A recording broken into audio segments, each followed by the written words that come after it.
जिस देश में शिक्षा कभी बिकाऊ न रही हो, उस देश में आज शिक्षा पूरी तरह से व्यापार बन चुकी है। हमें ये बदलना है, ये ठीक नहीं है।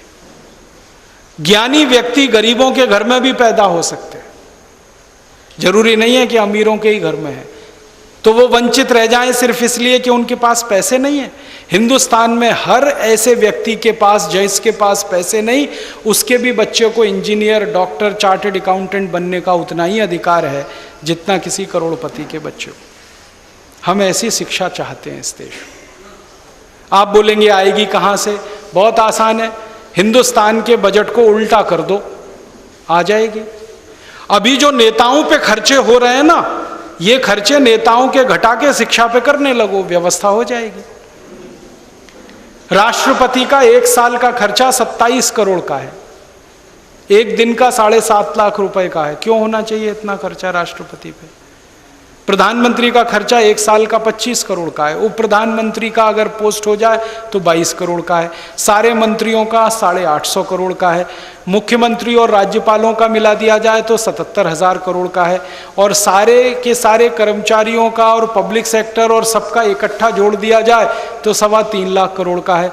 ये खर्चा इतना क्यों होना चाहिए? जब आपके सबसे गरीब आदमी को एक दिन में 20 रुपए नहीं है खर्च करने को, और राष्ट्रपति पर एक दिन में 7.5 लाख रुपए खर्च हो, इससे बड़ा अपराध क्या होगा? क्राइम क्या होगा? क्यों होना चाहिए इतना खर्चा? जब इस देश का राष्ट्रपिता झोपड़ी में रह सकता है तो राष्ट्रपति क्यों नहीं रह सकता?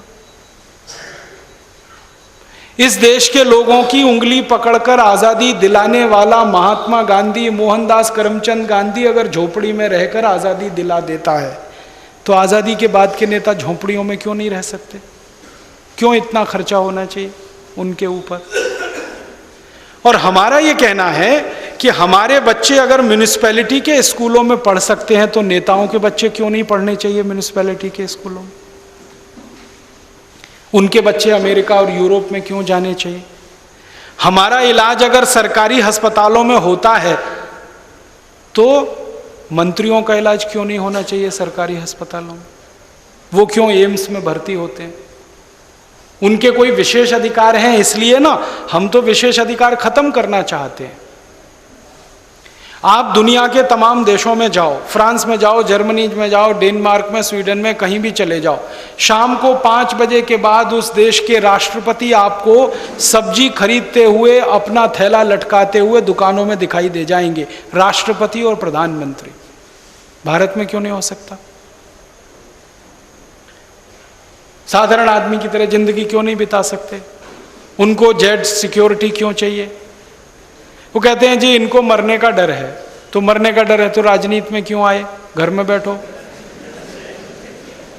अगर इतना रिस्क नहीं ले सकते तो किसने कहा था पॉलिटिक्स में आने के लिए? घर बैठो ना, अपना धंधा करो, बिजनेस करो।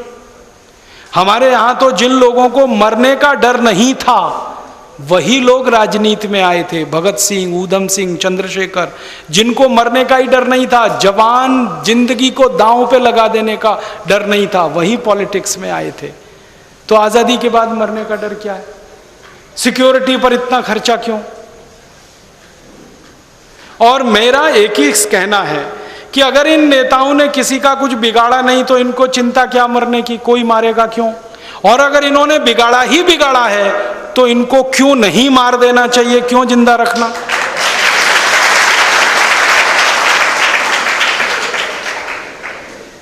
आप बताओ ना, किसी का कुछ बिगाड़ा नहीं तो आप चिंता क्यों कर रहे हो? भगवान आपकी रक्षा करेगा। और जो जिंदगी भर बिगाड़ा है तो आपको जिंदा क्यों रहने दिया जाए? क्यों नहीं खत्म कर दिया जाए आपको इस व्यवस्था में?